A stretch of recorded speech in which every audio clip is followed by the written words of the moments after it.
नमस्कार, बहुत स्वागत न्यूज़ 18 पर आपका बहुत बहुत स्वागत। आपके साथ मैं हूं ललित प्रजापति, आनंद हमारे साथ हैं और इस वक्त सबसे बड़ी खबर के साथ हम आपके पास ये वीडियो लेकर आने वाले हैं। सबसे बड़ी खबर ये है कि मिडिल ईस्ट में एक टेंशन चल रहा है, बातें युद्ध विराम की कही जा रही हैं, लेकिन अचानक से तुर्की को हुआ क्या है? तुर्की कह रहा है कि वो इजराइल पर अटैक कर देगा। ये ईरान के समर्थन में करेगा या कोई दबी छुपी ख्वाहिश है? और सबसे बड़ी बात, जबानी हमलों से जंग नहीं जीती जाती, जमीन पे क्या रणनीति है, यह भी एक बड़ा सवाल रहेगा। और इन सब के बीच एक सवाल जो मिडिल ईस्ट और पूरी दुनिया के भविष्य से टिका हुआ है कि दरअसल अमेरिका कह तो रहा है कि बातचीत होगी, ईरान की तरफ से भी नर्म रुख आ तो रहा है कि बातचीत होगी, लेकिन क्या इस बार भी इस्लामाबाद में होगी, कहीं और होगी, कहां वो बैठक होगी और कैसे उस बैठक का भविष्य पूरी दुनिया पर असर डालेगा, इस पर भी बातचीत करेंगे। लेकिन शुरुआत जो इस वक्त का सबसे बड़ा अपडेट है कि आखिर अर्दोगान को हुआ क्या है, क्यों वो कह रहे हैं कि नेतन्याहू को खाक में मिलाकर रख देंगे, इसी से शुरू करेंगे। आनंद, क्या ये अपडेट? बिल्कुल, देखिए, आप इसको अगर इस तरीके से देखेंगे तो ये एक तरीके से ईरान के समर्थन में तुर्की रहता है। और ये जो एर्दोगन का बयान आया हुआ है, इससे ये स्पष्ट हो चुका है कि वो जो बात कह रहे हैं वो खुले तौर पर एक तरीके से ईरान के समर्थन में तो है, लेकिन अमेरिका का इसमें टेंशन भी बढ़ सकता है। इसलिए क्योंकि जो रिसेप तैयब अर्दोगान हैं, उन्होंने स्पष्ट रूप से बोला है कि अगर ये युद्ध इसी तरीके से चलता रहा, जो ईरान और इजराइल के बीच युद्ध चल रहा था, अगर वो चलता रहा और अगर सीज़फायर नहीं होता तो तुर्की भी इजराइल पर हमला कर सकता था। उनका अभी भी बयान है, उनका ये कहना है कि नेतन्याहू जो है वो एक तरीके से वो युद्ध अपराध कर रहे हैं। एक बड़ा आरोप लगाया है एर्दोगन ने बेंजामिन नेतन्याहू पर। साथ में ये भी कहा है, धमकी भरे लहजे से उन्होंने एक बयान भी दिया है। उनका बयान ये है कि तुर्की की जो सेना है, लीबिया और नागोर्नो काराबाख में घुसी थी सेना जिस तरीके से तुर्की की, उसी तरीके का ऑपरेशन चला करके इजराइल में भी घुस सकती है तुर्की की सेना। लेकिन दिलचस्प बात यह है कि तुर्की जो है कि नाटो सदस्य भी है, उसको भी देखना ध्यान होगा, क्योंकि नाटो सदस्यों में भी यूरोपीय कंट्री हैं और अमेरिका भी खुद है। तो ये समझना जरूरी है, क्योंकि एक तरफ अमेरिका इजराइल को खुले तौर पर समर्थन कर रहा है, साथ में जंग भी लड़ रहा है और बातचीत भी खुद ही बैठ करके कर रहा है। फिर से बातचीत की तारीख आने वाली है, मैं आगे आपको बताऊंगा कि उस पर क्या अपडेट है। लेकिन महत्वपूर्ण बात तुर्की को लेकर की है। तुर्की अगर हमला करता है तो वो किस तरीके से हमला करेगा? देखिए, 3 तरीके होंगे, 3 चरण होंगे। पहला तो जमीनी हमला, जो कि वो पॉसिबल इसलिए नहीं है क्योंकि जो उनकी सीमा है इजराइल और तुर्की से जुड़ा नहीं है, सटा नहीं है। उनके बीच में आता है आपका 2 देश आते हैं। वो 2 देश जो हैं उसके कारण से 600 से 800 किलोमीटर की हवाई दूरी भी है। और अगर हम समुद्री अटैक की बात कर लें तो वो भी पॉसिबल नज़र नहीं आता है। तो ये जो हमले करने की बात कहें तो ये हमले किस तरीके से और कैसे हमले करने की बात कर रहे हैं ये जो अर्दोगन है, तो इसके बारे में हम आगे बताएंगे कि इसका कारण क्या है। बिल्कुल, तो ये प्रैक्टिकलिटी की बात दरअसल आनंद कर रहे हैं। 2 मुल्क हैं, छोटे मोटे नहीं है, ये एक पड़ता है सीरिया और एक लेबनान। यहां पर सैनिकों को सपोर्ट मुहैया कराना, अगर आप जमीन से जाने की सोच रहे हो, इज इट पॉसिबल? संभव नहीं है। एक आनंद ने जिस बात का जिक्र किया है कि भैया 600 से 800 किलोमीटर की हवाई दूरी, सबसे ज्यादा मजबूत एयर डिफेंस सिस्टम है इजराइल के पास। क्या ये प्रैक्टिकली पॉसिबल है? 2 बात। तीसरी बात, नागोर्नो काराबाख का जिक्र आपने किया। किसी कबायली, किसी उग्रवादी समूह, किसी गुट को, किसी विद्रोही को, किसी चरमपंथी को मारना, अटैक करना अलग बात है, और इजराइल को मारने की बातें करना वो एक अलग बात है। ये आनंद जिसका जिक्र कर रहे हैं, फटाफट मैं आपको बता देता हूं। नेटो का आनंद ने कहा, नेटो में अगर आप पर हमला होगा तब तो पूरा नेटो एक है, पर आप किसी पर अगर अटैक करेंगे तो क्या वाकई नेटो आपके साथ आएगा? ये एक सबसे बड़ा सवाल रह जाता है, क्योंकि ये बना ही ऐसा है, डिफेंसिव अलायंस गठबंधन है। आप पर हमला होगा तब नेटो एक हो जाएगा, लेकिन आप अगर किसी पर अटैक करेंगे तब। और वैसे भी नेटो को लेकर बहुत ज़्यादा ये जो मिडिल ईस्ट टेंशन है, इसके बीच तमाम जो स्थितियाँ वो आपने देखी हैं। भयानक आर्थिक संकट से ये गुजर रहा है कौन? तुर्की। और इसकी मुद्रा का नाम भी बड़ा अच्छा है, लीरा। थोड़ा रोमांटिज्म का आपको एहसास होगा। लीरा इसकी मुद्रा है, रसातल में है। स्थितियां ये हैं, और किसी भी देश को युद्ध लड़ने के लिए हजारों करोड़ डॉलर्स की जरूरत होती है, बहुत छोटा युद्ध अगर आपको लड़ना है तो। ये स्थितियां हैं। लेकिन एर्दोगान जो है वो बार बार लीबिया और काराबाग का जिक्र कर रहे हैं। ये अजरबैजान आर्मेनिया युद्ध है, और रेगुलर आर्मी इसमें तुर्की ने नहीं उतारी थी। रेगुलर आर्मी जब आप उतारते हैं तो नुकसान ज़्यादा हो जाता है, ठीक है। रेगुलर आर्मी नहीं थी, इसके पास एक बायर कतार TB2 ड्रोन है इसके पास, उसके जरिए इसने हमला किया था। सैन्य सलाहकार और भाड़े के लड़ाके पैसे के लिए लड़ते हैं, धूमधाम धड़ाम। वो देश के लिए नहीं लड़ रहे होते हैं, उनके लड़ने का स्टाइल एकदम अलग होता है, ठीक है। ये तब आपने किया, और उसको आप अगर इजराइल में इंप्लीमेंट करने की कोशिश करेंगे, ये बिल्कुल भी थोड़ा सा हास्यास्पद लगता है। तो ये तुर्की कर क्यों रहा है, अब आनंद आपको समझाएंगे। इसी क्रम को देखिए हम बरकरार रख रहे हैं कि आपने एक बड़ा बयान दिया, तो क्या आप डराना चाह रहे थे, कोई धमकी देना चाह रहे थे?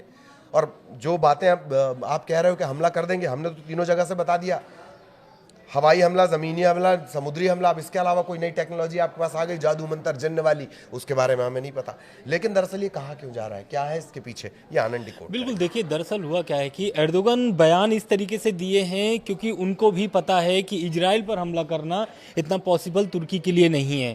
और अगर वो नाटो का सदस्य हैं और अगर ले रहे हैं नाटो को, अगर ऐसा वो सोच रहे हैं कि अगर हमला होता है तो नाटो उनके सहयोग में होगा, तो ये बहुत गलत फहमी में है। क्यों?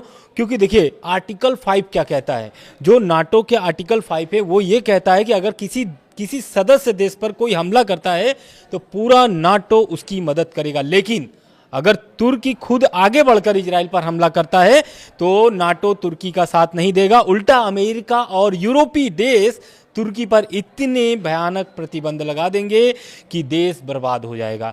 तो ये तो स्पष्ट हो गया है कि नाटो इनके समर्थन में नहीं आने वाला है। दूसरी बात, ये ऐसा बयान दे क्यों रहे हैं, तो ये बयान इसलिए ऐसा दे रहे हैं क्योंकि इनकी राजनीति हित है, इसमें राजनीति लाभ है, इस कारण से वो दे रहे हैं। ईरान के जो सुप्रीम लीडर हैं, या फिर जो मारे गए सुप्रीम लीडर थे आयतुल्लाह अली खामनेई, या फिर उनके जो बेटे हैं मुस्तफा खामनेई, वो अगर वैसा बनना चाहते हैं एर्दोगन, तो उनके लिए बहुत कठिन परिस्थिति सामने आ सकती है, या फिर उनको वैसे तैयार होना पड़ेगा जैसे ईरान तैयार हुआ है। पहला तो आपको सदस्यता छोड़नी पड़ेगी नाटो की, और ये पॉसिबल नहीं है। क्यों? क्योंकि नाटो से आपको बहुत लाभ मिल रहे हैं, और एक तरीके से हम ये बोले सैन्य सहयोग जो है वो बहुत बड़ा सहयोग है। तो एर्दोगन क्या है, वो पूरी दुनिया में मुसलमानों का रहनुमा यानी कि मसीहा साबित करना चाहते हैं अपने आप को, खुद को खलीफा, जो बिल्कुल इससे पहले भी बात आई है। हाँ। ये खुद को खलीफा बनाना चाहते हैं। सुन्नी जो मुस्लिम पंथ है, इस्लाम का जो पंथ है सुन्नी, उसको ये एकजुट करके, और ओवरऑल उसमें शिया को भी हम शामिल कर लें, जैसे ईरान जो है वो शिया मुल्क है, तो ये कुल जमा खलीफा बनने की चाहत है, ऐसे समझे आनंद? बिल्कुल खलीफा बनने की। और जो तुर्की में जो कट्टरपंथी या फिर रूढ़िवादी वोटर्स हैं, उन्हें खुश करने के लिए ये ऐसे मतलब बयान, आक्रामक वाले बयान देते रहते हैं। तो कुल जमा ये है कि ये जो बयान था एर्दोगन का, एक तरीके से वो राजनीति लाभ लेने के लिए ये बयान दिए। वो सोच रहे थे ये जो आग फैली हुई है उसमें रोटी सेक करके निकल दिया जाए। तो वो बयान को अगर आप पूरी तरीके से देखेंगे तो पूरे मायने यही निकलते हैं कि वो अपने देश में वो फिर से अपने राजनीति जो ढांचा है उसको और मजबूत करना चाहते हैं, और जो भी वोटर्स हैं वो अपनी तरफ खींचने के लिए वो इस तरीके का बयान दे रहे हैं। बैठक कहाँ हो रही है, आनंद उसका अपडेट देंगे। उससे पहले बड़े दिलचस्प फैक्ट मैं आपको बता रहा हूँ। आनंद ने जो कहा है उसे ऐसे आप थोड़ा सा समझ लीजिए कि जब पाकिस्तान वालों के पास कोई मुद्दा नहीं होता है, महंगाई हो जाती है, नेता पिटने वाले होते हैं, तो वो कहते हैं हम भारत पे अटैक कर देंगे, हमारे घर खाने को नहीं पर हम भारत पर अटैक कर देंगे। तो पाकिस्तानी थोड़ी देर के लिए खुश हो जाते हैं। एर्दोगान अपने उस कट्टर वोट बैंक के लिए कुछ वैसी कोशिश करते नजर आ रहे हैं, लेकिन खलीफा बनने की इनकी चाहत बहुत पुरानी है। इस बार भी जो ये कोशिश कर रहे हैं, इसमें इस्लामाबाद को भी, यानी पाकिस्तान को भी शामिल कर रही है, ठीक। उसके जरिए ये एक ट्रायंगुलर बनाने की कोशिश है, ताकि ईरान का जो घटता प्रभाव है उसमें ये अपना जुगाड़ लगाएं और नए खलीफा बन के हो जाएं। लेकिन गुरु, खेल ऐसा नहीं है। इजराइल को सबसे पहले मान्यता देने वाला मुस्लिम देश तुर्की है, ठीक। 2010 के आसपास तुर्की कि कुछ सैनिक संभवतः मारे जाते हैं, सैनिक या कुछ लोग मारे जाते हैं इजराइल के हमले में। तब से संबंध खराब होना शुरू हो जाते हैं, संबंध लगातार खराब हो जाते हैं, बयानबाजी लगातार बढ़ती जाती है। लेकिन युद्ध इसलिए नहीं हो सकता, संबंध खराब है, बयानबाजी चल रही है, एर्दोगान कुछ कह रहे हैं, नेतन्याहू कुछ कहते हैं। दरअसल व्यापार भी चालू है, कूटनीतिक संबंध भी चालू है, और अंदर खाने से दोनों एक दूसरे को मदद भी करते रहे। ये बयानबाजी विशुद्ध रूप से खलीफाई और अपने खसकते जनाधार को बचाने की कोशिश है तुर्की की और खासतौर पर एर्दोगान की। लेकिन अब जरा टर्न करते हैं उस बैठक की तरफ जिस पर सबकी निगाहें, जिस पर दुनिया की निगाहें, जो दुनिया को प्रभावित कर रही है कि ईरान और अमेरिका फिर से एक मंच पर आ रहे हैं कि नहीं आ रहे हैं, तो कहां वो बैठने वाले हैं, उससे जुड़ा क्या कुछ अपडेट है आनंद? बिल्कुल, देखिए दरअसल अमेरिका ईरान फिर से बैठने के लिए तैयार हो गए हैं और दोनों देशों के जो डिप्लोमेट हैं वो इसकी बात की खुद पुष्टि किए हैं। दरअसल आपको भी पता है कि जनेवा में बैठक हुई थी हमले के पहले, ईरान में प्रोटेस्ट हो रहा था, उसके पहले बैठक हुई थी जनेवा में, और उस दौरान भी बात नहीं बनती है। इस्लामाबाद में 21 घंटे की बैठक होती है, उसमें जेडी वेंस भी पहुंचते हैं लास्ट में, लेकिन बैठक भी वहां पर बेनतीजा रहता है। लेकिन देखना दिलचस्प बात यह है कि जो अब बैठक होने वाली है वो जनेवा में होगी या फिर इस्लामाबाद में होगी, इसकी अभी पुष्टि नहीं हुई है। लेकिन एसोसिएट प्रेस की रिपोर्ट के मुताबिक अमेरिकी अधिकारियों और एक मध्य देश डिप्लोमेट ने पुष्टि की है कि दोनों देश जो है कि फिर से एक ही मंच, एक ही मेज पर बैठने के लिए तैयार हो गए हैं। लेकिन इसकी दिन, तारीख, समय अभी निर्धारित नहीं की गई है। हाँ, बैठने के लिए तैयार हैं, जल्द ही अनाउंसमेंट भी हो सकता है तारीखों का। बिल्कुल, तो ये देखिए जगह तय नहीं है, लेकिन जिस तरह की बातें आ रही हैं, जिस तरह की जानकारियां मिल रही हैं, मुफीद जगह की अगर बात कर ली जाए, ओमान इस तरह की पहले ही कोशिश कर चुका है। इस्लामाबाद में या ये कहें कि पाकिस्तान में जो एक्सपर्ट हैं वो ये जानकारी दे रहे हैं कि पाकिस्तान में अभी भी कुछ संभावना है कि वहां पर बैठक को एक बार फिर कर दिया जाए, क्योंकि ओमान की बैठक में ये ललित बैठे हैं या आनंद बैठे हैं लेकिन आपस में बातचीत नहीं कर रहे हैं। इन सब के बीच एक तीसरा कैरेक्टर है जो वहां के मंत्री थे, मेरा ख्याल विदेश मंत्री, अब्बास अराक्ची। हाँ, तो दोनों ही ना ईरान के लोग ईरान के अमेरिकन से बात कर रहे हैं, अमेरिका के ईरान से बात कर रहे हैं, उनकी कोई और मध्यस्थता कर रहा है। कम से कम ये बात तो है कि इस्लामाबाद जो पाकिस्तान में बैठक हुई उसमें आमने सामने तो रहे आप, एक मेज पर तो रहे आप, जबकि ओमान में इस तरीके से था ही नहीं। ओमान में तो अलग अलग कमरों में बैठकर ये डिस्कशन चल रहा था। सोचिए ऐसे कैसे बात बनेगी। कम से कम यहां तक तो अब बात आई है। जानकार ये कह रहे हैं कि पाकिस्तान की कोई जगह हो सकती है या कौन सी आगे की जगह होती है वो भी हम अपने दर्शकों को बताएंगे। एक फैक्ट इंपॉर्टेंट रह गया था, वो आपको जरूर जान लेना चाहिए। तुर्की को लेकर एक बात ये भी कही जा रही है कि ईरान के बाद इजराइल अगर अपने प्रभाव को उसी तरीके से बढ़ाना चाहता है उस पूरे इलाके में, तो तुर्की उसके लिए सबसे बड़ा खतरा बन सकता है। यह भी अंदर खाने में एक बातचीत चल रही है। लेकिन एर्दोगान सिर्फ अपना एटीट्यूड दिखा रहे हैं, अपना एक तरीके से वो बता देना चाहते हैं कि मैं कहीं से कमजोर नहीं हूं। कमजोर सबसे ज्यादा यही बोलता है कि मैं कहीं से कमजोर नहीं हूं। एक तरह से ये हिंट भी कहा जा सकता है।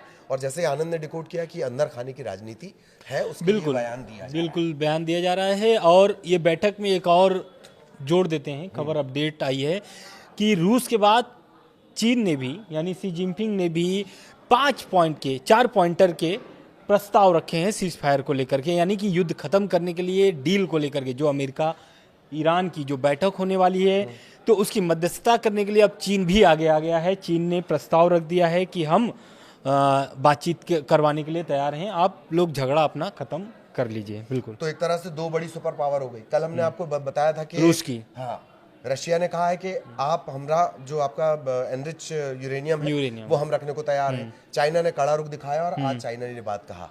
बहुत अच्छी बात है आनंद भाई, लिटरली बहुत अच्छी बात है कि कम से कम ऐसे बड़े पावर्स जो हैं, ऐसे वीटो पावर्स जो रखते हैं, जिनका दमखम है हथियारों के दम पर, टेक्नोलॉजी के दम पर, बाजार के दम पर, आर्थिकी के दम पर, कम से कम वो ये कोशिश कर रहे हैं कि युद्ध रुक जाए। युद्ध रुकने ही चाहिए, बिल्कुल युद्ध रुकने ही चाहिए। आगे भी इसी तरह के अपडेट आप तक पहुंचाते रहेंगे। फिलहाल हम दोनों को इजाजत दीजिए। नमस्कार।